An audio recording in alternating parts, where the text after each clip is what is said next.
안녕하셨습니까? 달라이라마의 불교강의 해설 시간입니다. 전 시간에는 여러분들께서 연기법에 입각해서 사성제의 가르침을 공부하시다가 시간상 도중에 다 듣지 못하셨는데요. 이번 시간 역시 나머지 사성제에 관한 설명을 듣도록 하시겠습니다. 이 사성제는 뒤에 달라이라마 존자께서 아주 자세하게 강의를 해 놓으셨어요. 그렇기 때문에 전 시간과 이번 시간에 공부하시는 내용은 일단 대략적인 부분을 우리가 좀 살펴보고 넘어가는 그런 시간으로 이렇게 보내도록 하겠습니다. 자, 교재를 함께 보시죠. 교재 63페이지인데요. 함께 읽어 내려가면서 제가 설명을 드리도록 하겠습니다. 전번에 공부하신 그 문장 포함해 가지고 설명드릴 그 문장을 읽어가면서 공부를 하시겠습니다. 중간 부분 되겠네요. 전 시간에 살펴본 문장입니다. 열에는 연기와 열반이라는 두 가지 위대한 원리를 깨달았다. 연기는 고재와 집재로 이루어진 윤회하는 유의세계 전체에 적용된다. 요거에 관해서 설명을 드렸죠. 자, 다음 구절이죠. 세상의 모든 것은 특별한 조건들에 의존해서 생겨나며 무상하다 그랬습니다. 세상의 모든 것이라는 뜻은 불교 용어로 말하면 제법입니다. 제법. 모든 존재라는 뜻입니다. 물질적 존재, 정신적 존재, 유형의 존재, 무형의 존재, 과거에 존재했던 것, 현재에 존재하는 것, 또 미래에 존재하는 것 등등. 아무튼 우리가 세상에 살면서 경험되어지는 일체 것들을 가리키고 있습니다. 이것들은 어떠냐면 어떻습니까? 특별한 조건들에 의존해서 생겨난다 이랬습니다. 바로 이 특별한 조건이라는 것이 불교 용어로 연기가 되죠. 그죠? 연기라는 게 무슨 뜻입니까? 조건에 의존해서 일어난다는 뜻입니다. 연이라는 말은 조건이라는 뜻이고요. 기라는 말은 일어난다, 생겨난다, 나타난다라는 의미를 지니고 있습니다. 그러니까 모든 것은 다 조건으로 생겨나요. 네. 그 불교의 존재론을 말한다면 연기론입니다. 이제 일반 종교에서는 무엇을 가지고 세상의 원리를 설명하죠? 바로 신입니다. 하나님, 절대자, 이런 창조주, 뭐 이런 신에 의해서 세상이 만들어지고, 그리고 신에 의해서 세상이 유지되고, 신에 의해서 세상이 돌아간다고 보고 있죠. 그런데 불교에서는 그렇지 않습니다. 불교에서는 모든 것은 연으로 기한다, 연기된다는 뜻입니다. 그러니까 연기에 의해서 생겨나고, 연기에 의해서 머무르고, 연기에 의해서 소멸되고, 연기에 의해서 운용이 되는 거예요. 이 연기의 특징은 뭐가 없습니까? 연기설의 특징 속에서는 모든 것이 조건으로 일어나고, 조건으로 유지되고, 조건으로 소멸된다 라고 하는 그 전제하에서는 누가 부정되느냐면 주재자가 부정이 됩니다. 주재자. 모든 만물을 좌지우지, 멋대로 한다는, 자기 뜻대로 한다는 이 주재자가 없어요. 다시 말하면 주체가 없습니다. 연기의 법 가운데서는 주체가 없다.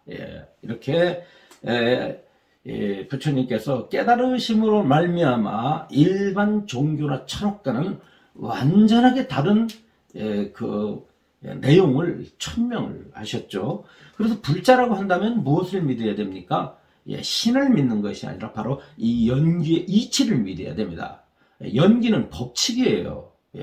연기의 법칙. 이 연기의 가르침 속에는 이 자연계의 법칙이 여기에 내포되어 있죠. 그러니까 인간뿐만 아니라 생명뿐만 아니라 나아가서 이 자연계를 지배하는 것은 뭐다? 연기법이다. 그 연기법 속에서는 세상을 발생시키는, 유지시키는, 소멸시키는 그런 신이라든가 절대자라든가 주재자는 없다. 그래서 불교는 신으로부터 출발하는 종교가 아니라 이 연기설로부터 출발하는 종교이다. 그런데 이렇게 조건들에 의해서 일어난 모든 것들의 특징은 어떻습니까? 무상해요. 무상. 많이 들으시죠? 뭐 인생 무상 뭐 이러죠? 그 무상이라는 것은 사실 많은 사람들은 뭐 허무하다 뭐 이런 뜻으로 생각하는 분들이 있어요. 그렇지 않습니까? 뭐 인생 무상 그러면 인생은 허무한 거야. 뭐 이렇게 연결을 시키잖아요. 그래서 무상이라는 말을 대단히 좋지 않은 부정적인 견해로 받아들입니다. 네. 예를 들어서 이제 무상하다 그러면은 태어나는 어린아이를 보고 무상하다고는 안 해요. 예. 또 돈이 없던 사람이 갑자기 갑부가 됐을 때 무상하다고 하지 않아요. 누가 복권을 맞았는데 그 참 그 사람 무상하네. 뭐 복권을 다 맞아? 이러지 않습니다. 손주를 봤는데 그 손주 보고 참 무상하다. 우리 손주 태어났네? 이런 사람 없죠? 대가 어느 쪽으로 이렇게 무상을 적용하느냐면 없어지는 쪽, 죽는 쪽, 허물어지는 쪽, 사라지는 쪽으로다가 무상을 적용을 합니다. 꽃이 필 때, 꽃 피는 것을 보고 아름다운 꽃을 보고 무상하다고 안 합니다. 그 꽃이 질 때의 무상이라고 말을 하죠. 그런데 이렇게 말하면 반쪽만 말하는 거예요. 불교에서의 이 무상이라는 말은 변한다는 뜻입니다. 변한. 없을 무자 항상상자. 항상하지 못하다. 그러니까 전 시간에도 말씀드렸듯이 1분 1초도 머물지 못하고 변하기만 한다. 변하기만 한다는 거예요. 그래서 모든 어떤 존재건 그것을 살펴보면 0.00001초도 가만히 있지는 못해요. 제 모습과 제 성품을 지니고 있지는 못합니다. 여러분들이 이 법문을 들으시는 이 순간에 여러분들의 육체 존재하는 것 같지만 1초도 머물지 못하고 변해가고 있어요. 여러분들의 마음도 변해가고 있습니다. 밖에 있는 사물들도 변해가고 있습니다. 변하는 과정만 있는 거예요. 잠시도 머물지 못하는 것을 뭐라고 그러냐면 이것을 재행무상이라고 말합니다. 무상이죠. 무상의 법칙을 거슬리는 자는 없습니다. 연기된 모든 것은 무상한데 이 무상을 아까 설명드렸듯이 반쪽으로만 보거든요.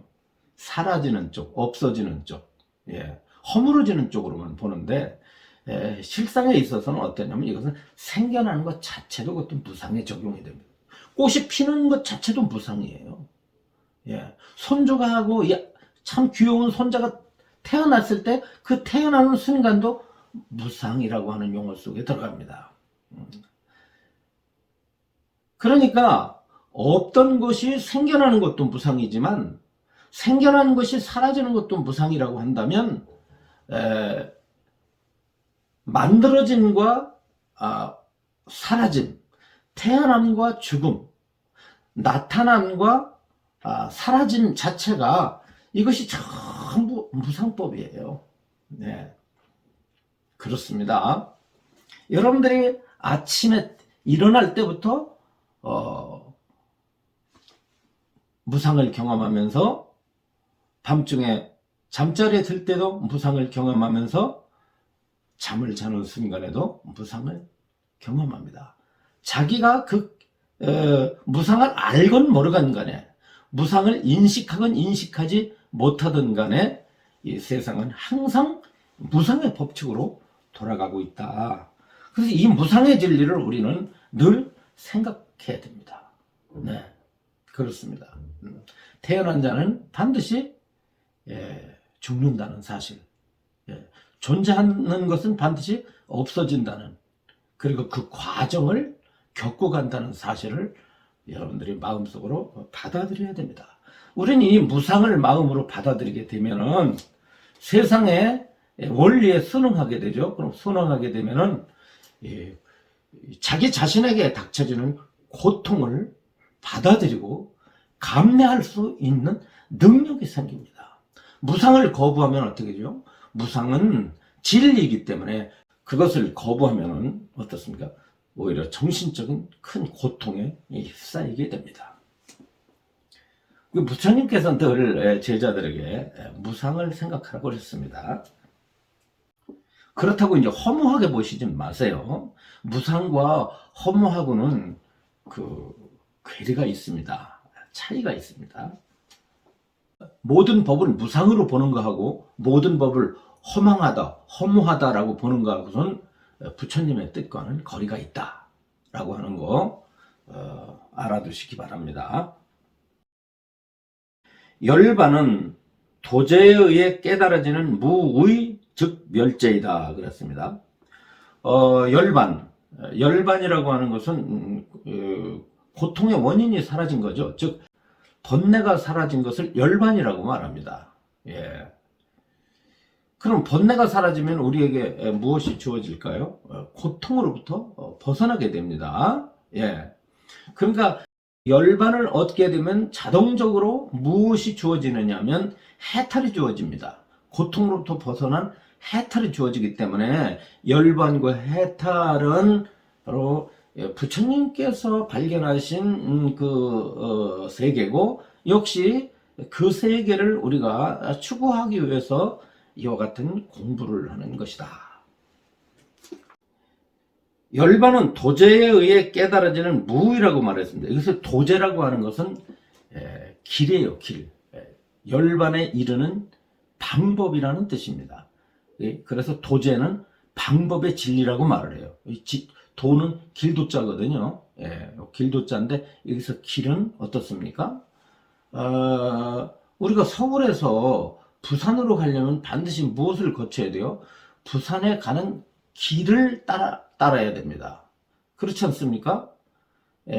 서울에서 부산까지는 길이 나 있죠. 그것이 뭐 철로길이 될 수도 있고 고속도로가 될 수도 있고 지방도가 될 수도 있습니다. 그 길이 있듯이 이 열반에는 반드시 어떤 길이 있느냐 하면 이 도제라고 하는 길이 있어요. 그 도제가 8가지죠. 그래서 팔정도라고 말을 합니다. 열반은 팔정도를 의지해서 얻어지게 되는 거죠. 그렇게 되면 열반이라는 것은 어떤 경지냐, 어떤 세계냐, 바로 무의입니다. 무의, 즉 멸제이다 그랬습니다. 전 시간에 고제와 집제에 대해서 설명을 들으셨죠? 고제라는 건 고통의 진리라는 뜻이고 집제는 고통의 원인의 진리인데 바로 이 고제와 집제는 유의의 세계라고 말했습니다. 유의라고 말을 했습니다. 유의. 그런데 반대로 열반은 뭐냐면 멸제라는 말이죠. 멸제. 멸이라는 말은 고통이 소멸되었다라는 뜻입니다. 그래서 이 멸이라는 말은 사라졌다는 뜻이에요. 불교에서 여러분들 불교 용어 중에 멸이라는 용어가 많이 나와요. 예를 들어서 뭐 재행무상이니 시생멸법이라 생멸멸이하면 뭐 정멸우일학이라 해가지고 자그마치 뭐 이 문장 속에만 해도 멸자가 몇 자가 들어갑니까? 그렇죠. 뭐 4자가 들어가고 이렇습니다. 이렇듯이 멸이라는 용어가 경전에 보면은 자주자주 눈에 띄어요. 이 사라질 멸자를 보면은 별로 뭐 사라지는 거 안 좋아합니다. 중생들의 속성은 넌 뭐 있는 걸 좋아하고 생겨나는 걸 좋아하고 나타나는 걸 좋아하지 뭐 변해가지고 없어지는 거 좋아합니까? 그러다 보니 멸제를 이렇게 보면은 뭐 불교에는 이렇게 부정적인 용어가 많아. 뭐 아니불자가 막 항상 나오고 그 다음에 뭐 보면은 뭐 이와 같이 사라진다, 없어질 멸자가 나온다. 그러니까 잘못하면은 불교는 왜 이렇게 허무한 용어가 많이 나오느냐 이렇게 오산들을 하시는데 불교에서 멸자는요 축복의 용어입니다. 아주 중생들을 행복하게 하는, 중생을 기쁘게 하는, 중생을 고통으로부터 벗어나게 하는 아주 좋은 용어예요, 멸제가. 그러므로 고진, 멸도 이 사성제 가운데 멸은 부처님의 경지입니다. 그리고 우리들이 미래 세계까지 수행을 해서 도달해야 될 목표예요. 이것은 열반의 세계이기 때문에 고가 사라지면 얼마나 좋습니까? 육체적 정신적 고통이 사라지는 것이 멸이거든요. 이것이 곧 뭐냐면은 이게 열반의 세계예요. 따라서 열반과 멸제는 같은 의미를 가지고 있습니다. 다시 말씀드리면 멸제, 그 다음에 열반, 그 다음에 무의, 그 다음에 해탈, 요렇게 요런 용어는 이거 아주 부처님이 깨달으신 경지, 부처님이 누리시는 경지죠.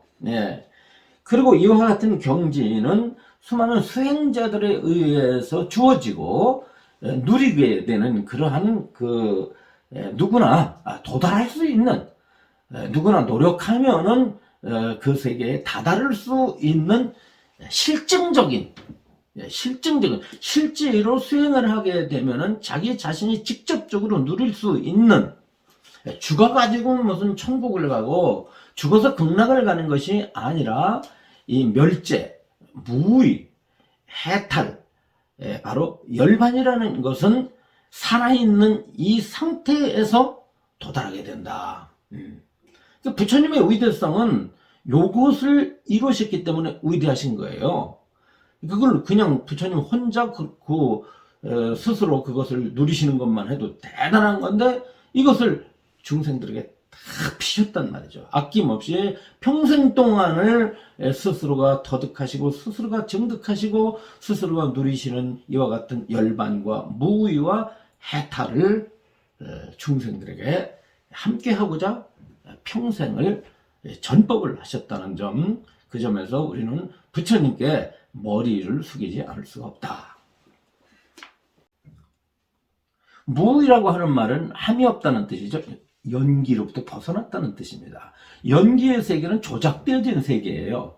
형성되고 만들어진 세계입니다. 그래서 이 연기의 세계라고 하는 것은 현상의 세계고, 이런 것들은 다 조건에 의해서 끊임없이 변해가는 세상인데, 바로 열반, 무의는 그게 없어졌다. 조작이 없다는 뜻에서 무의입니다.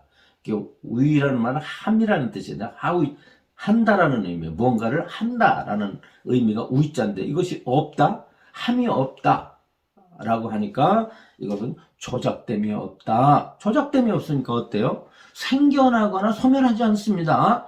반야심경에 보면 불생불멸이라는 말이 나오는데, 생겨나거나 소멸되지 않는다라고 했죠. 어디가? 바로 열반이 그렇습니다.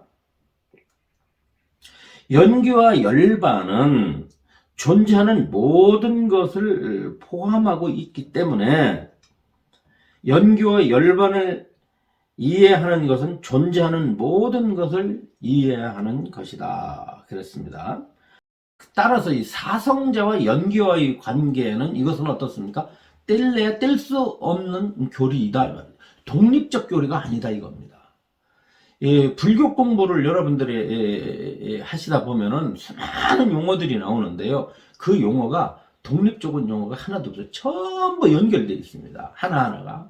예를 들어 우리가 중생 그러면 뭐 중생이 독립적인 용어 같아요. 그거 하나를 알려면 무엇을 공부해야 됩니까? 중생이라는 것은 어떤 존재인가 라는 걸 공부하려면 오온에 대해서 공부해야 되죠. 그래요. 오온에 대해서 공부하려면 어때요? 연기에 대해서 공부해야 되고요. 연기를 공부하다 보니까 12초 교설, 18개 교설이 나와야 되고요. 그 다음에 뭐가 나옵니까? 바로 이 중생의 번뇌에 대해서 또 알아야 되고요. 그러다 보니까 어떻습니까? 거기에 따라서 그 중생과는 반대되는 설명이 또 나와요. 중생과 대치되고 있는 용어가 뭡니까? 부처님입니다. 열반. 그러니까 중생 설명하다 보면 부처님 설명해야 돼요. 그러다 보면 또 지금 설명한 고진멸도 사성제가 나오게 되죠. 또 거기 수행이 나오게 되죠. 수행이 나오게 되면 사막, 팔정도, 37조도품 나오게 되지.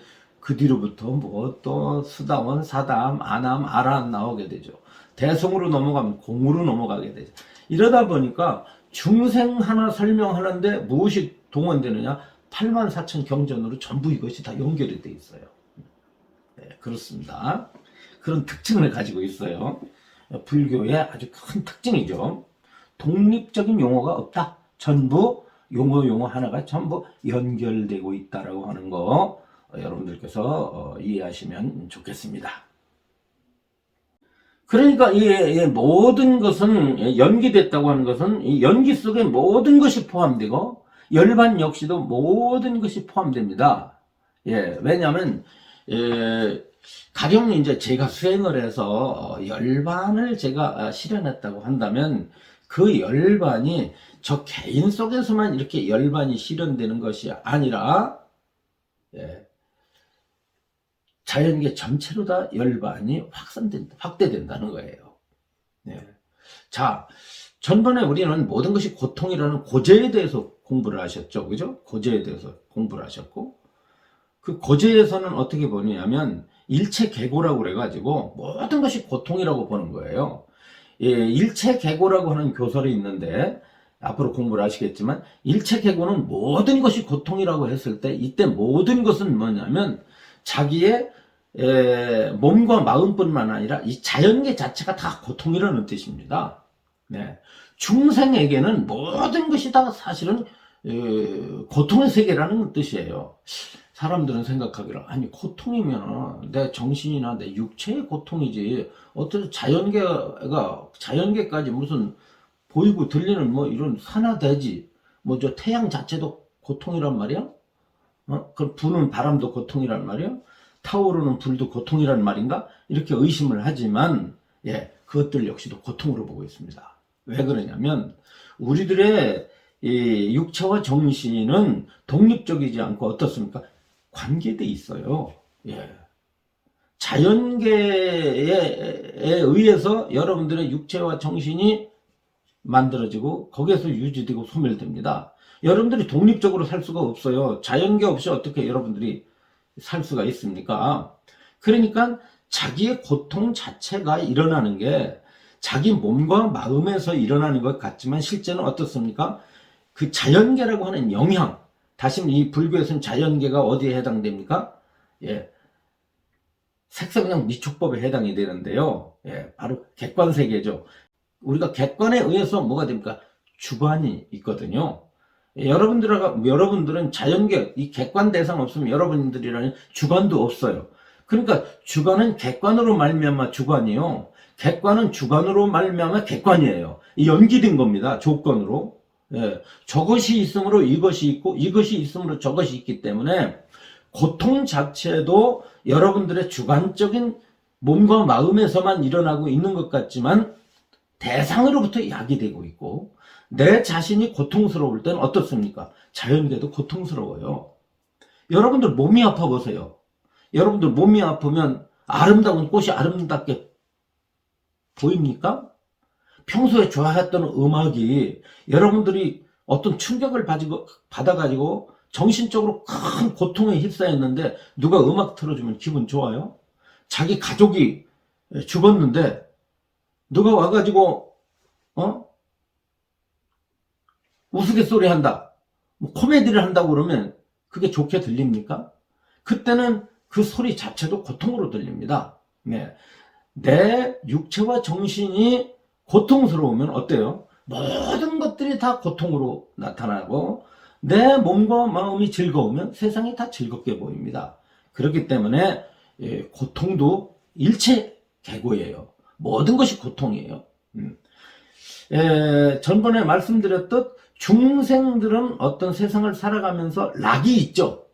먹는 재미가 있고 뭐 음악을 듣는 재미가 있고 서로 사랑하는 재미가 있고 뭐 여행 가면은 처음 보는 경치로 인해서 참 마음이 새롭고 마음이 뭐 아무튼 상쾌하고 기쁠 수가 있습니다만은 그러나 그것은 어떻습니까?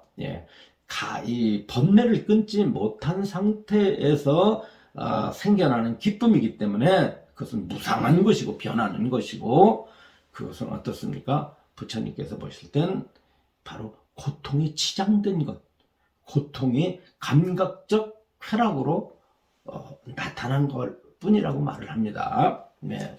그것은 악마가 빛으로 나타나듯이 고통이 중생의 감각기관을 빌려 가지고 락으로 나타난 거라는 거예요. 그렇기 때문에 불교의 입장에서는 일체가 고통입니다. 그런데 이 열반, 무 쪽으로 들어가면 고통이 사라지거든요. 고통이 사라지니까 어떻습니까? 예. 자기 하나의 고통이 사라진 열반이 실현될 때에, 열반이 실현될 때는 무엇도 열반으로 화한다? 자연계도 열반으로 화한다는 거예요. 자연계도.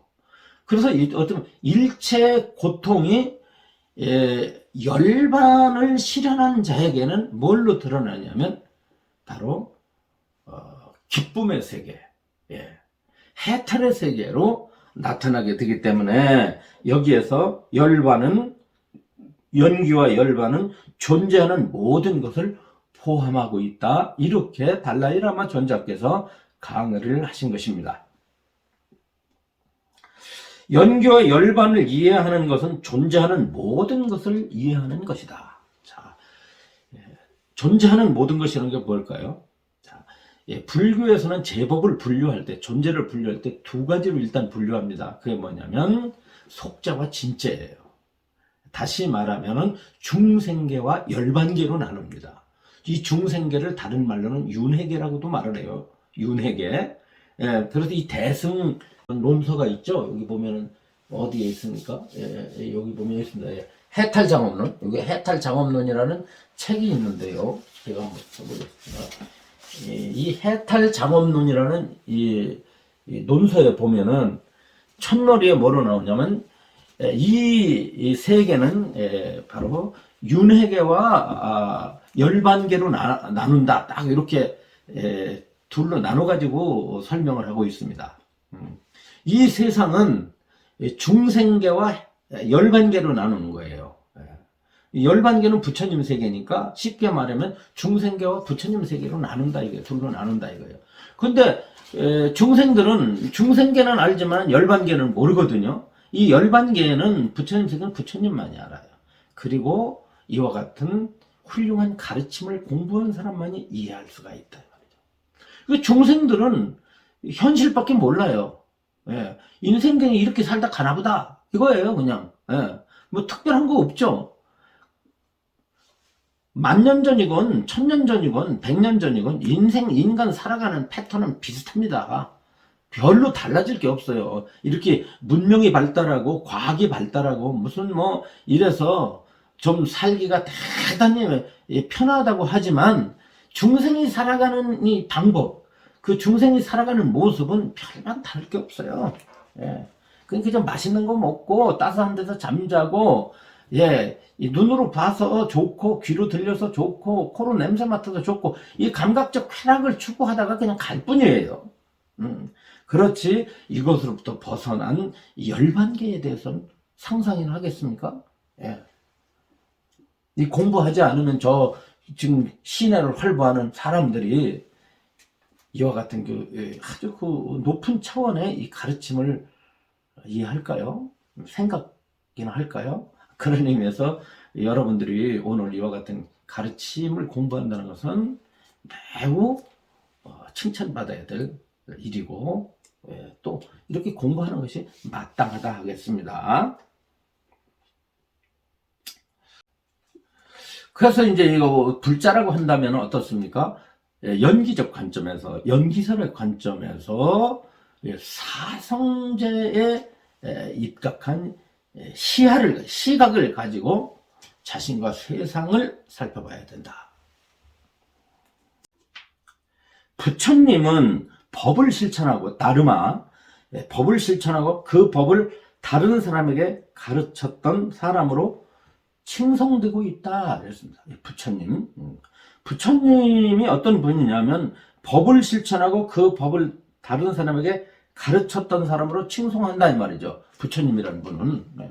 그래서 이 화엄경에서는 부처님을 이렇게 설명합니다. 자각, 각타, 각행원만 이렇습니다. 자각, 스스로 법을 깨닫고 그 깨달은 바를 다른 사람을 또 깨닫게 한다.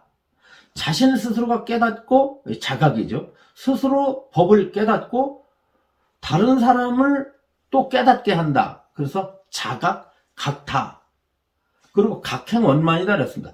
그 깨달은 바 그 행위, 원만, 완전하다는 뜻입니다. 부족함이 없다. 완전 무결하다. 그러니까 부처님은 어떤 분이냐? 스스로 깨닫고 남을 깨닫게 하며 그 행위 완전 무결해서 어떠한 흠결도 없으신 분. 이렇게 화엄경에서는 부처님에 대해서 정의 내리고 있습니다. 달라이라마 전자도 그와 같은 의미로서 부처님을 정의 내리고 있죠. 빨리 대장경에 나오는 유명한 문장은 법과 부처님과의 관계에 대해 기술하고 있다. 중병을 앓고 있어서 부처님을 더 일찍 만날 수 없었던 것을 후회하던 박갈리 비구에게 부처님은 다음과 같이 대답했다. 그렇습니다. 예. 이 문장은 아주 유명한 문장입니다. 이 문장은 박갈리 제자에 대한 일화죠. 이 박갈리라고 하는 제자는 부처님을 본 적이 없습니다. 본 적이 없는데, 아무튼 직접 친견하지 못했지만은 부처님이 계신 그 가까운 장소에서 병을 앓고 있었어요. 부처님이 얼마나 위대하신지 부처님의 얼굴을 본 적도 없이 출가를 해서 평생 동안 수행하다가 열반에 도달한 제자들이 대단히 많습니다. 부처님을 친견하지 않고도 제자들의 가르침을 듣고서도 목적하는 바를 성취했죠. 그거 왜 그렇습니까? 불교는 사람에 의지하지 않거든요. 가르침에 의지하지 않습니까? 가르침만 들으면 되는 거야. 부처님을 친견하고 안 하고는 중요한 게 아니에요. 부처님은 그렇게 가르치셨어요. 나의 얼굴을 보고 나의 모습을 보는 것은 아무런 중요한 일이 아니다. 가르침을 듣고 가르침대로 수행하는 것이 가장 중요하다고 부처님께서 말씀하셨기 때문에 부처님의 제자들도 부처님 친견하려고 그렇게 그냥 애쓰지 않았어요. 직간접적으로 어떻게 가르침을 들을 수 있느냐에 초점을 맞췄지, 내 눈으로 부처님 보고 부처님과 가까이 있는 것, 그것에 말하자면 그 가치를 크게 두지 않았다라고 하는 것이죠. 이게 불교의 또 하나의 위대성입니다. 그런데 이 박할리라고 하는 제자가 이제 젊은 나이에 병이 들었어요. 불치병이 들어가지고 그 옹기장수집에서 이게 묵게 되었습니다. 그러니까 옹기장수 주인이 바로 그 신심 있는 부처님 그 신자였거든요. 신자였다 보니까 출가한 비구가 오면은 정성껏 공양을 드리고 또 생활품을 이렇게 제공해 드리고 그랬어요. 그런데 이 박할리 제자 박할리는 바로 그 옹기장소 주인 그 옹기장소한테 가서 이제 거기에서 병 간호를 받고 있었습니다. 근데 자기 병을 보니까 희어될 가망이 없어요. 치유될 가망이 없습니다. 죽을 것 같아요. 그래서 이제 자기가 생각을 했습니다. 내가 고귀한 가르침을 듣고 내가 이렇게 수행을 하다가 죽게 됐는데 그래도 가까이 계시다고 한다면 내가 부처님께 예배라도 올려야 되지 않을까? 부처님께 감사하다는 절 한 번이라도 올리고서 내가 눈을 감는 것이 도리일 것 같다, 이렇게 생각을 하고 그 옹기장이를 불렀습니다. 불러가지고 시주님, 제가 이제 소원이 있습니다. 내 몸을 볼 때 내가 이제 치유가 돼가지고 다시 이렇게 세상에 돌아다닐 수 없게 됐어요. 그러니 내가 지금 마지막으로 천가에 평생 뵙지 못했던 부처님을 뵙고 마지막으로 인사를 드리고 가는 것이 도리일 것 같습니다. 부처님께서는 제 마음을 아실 테니 당신이 부처님 계신 정사까지 가서 제 사정을 좀 말씀드려 주세요. 그럼 부처님께서 아마 오실 수 있을 겁니다. 이랬습니다. 그러니까 뭐 유언이니까 옹기장수가 바로 부처님 계시니까 기원정사까지 가가지고 부처님께 사정을 말씀드렸어요. 그랬더니 부처님 워낙 자비하신 분이니까 제자 안한존자를 대동해서 박하리가 누워있는 그 옹기 장소에 그 집에까지 들어오게 됩니다. 그래서 이제 박하리가 누워있는 그 방을 문을 열고 이렇게 부처님이 들어가시니까 이 박하리가 병석에서 일어나죠. 일어나가지고 끙끙대고 일어나면서 서서 인사를 올리려고 이렇게 하니까 부처님께서 제재를 합니다. 제가 이제 기억하기는 이렇습니다. 박하리여 그대로 누워있거라 합니다. 그대와 같은 이 허물어질 육체를 보고 예배를 한들 무슨 큰 공덕이 있겠느냐 그렇습니다. 그렇죠. 있겠느냐. 그러면서 말씀하시기를 그대는 법을 보라 그랬습니다. 법을 생각하라. 가르침을 생각하라는 거죠. 이 진리를 생각하라는 어떤 진리입니까? 연기를 생각하라는 겁니다. 연기. 바로 연기를 보라는 거예요. 박할리여 그대로 누워있거라. 그대와 같이 허물어지고 악취나는 이 육체를 보고 예배를 한들 무슨 큰 공덕이 있겠느냐? 법을 보는 자 나를 보리라 그랬습니다. 중요한 문장입니다. 법을 보는 사람이 나를 보는 것이다. 나를 보는 사람은 법을 보는 것이다 그랬습니다.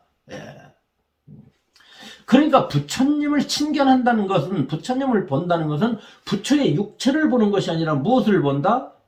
진리를 봐야 된다. 그 진리가 어떤 진리다? 연기의 법을 보는 자가 부처를 보는 거다. 이 속에는 어떤 가르침이 들어있을까요? 부처님의 진짜 몸은 육체에 한정된 몸이 아니라 연기의 몸이다.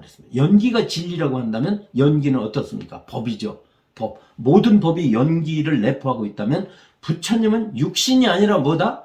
육신이 아니라 법신이 됩니다. 바로 이 초기의 경전부터 법신 사상이 나오기 시작합니다. 법신. 부처님은 육체를 벗어난 법의 몸, 진리의 몸이다. 이랬습니다.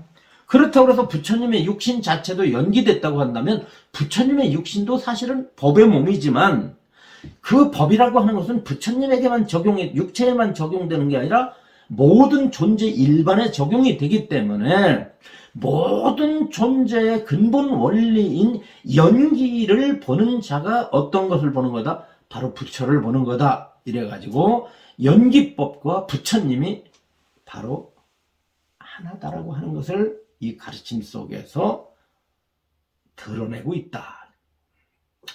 그럼 이렇게 볼 수 있겠네요. 대승적으로 보면.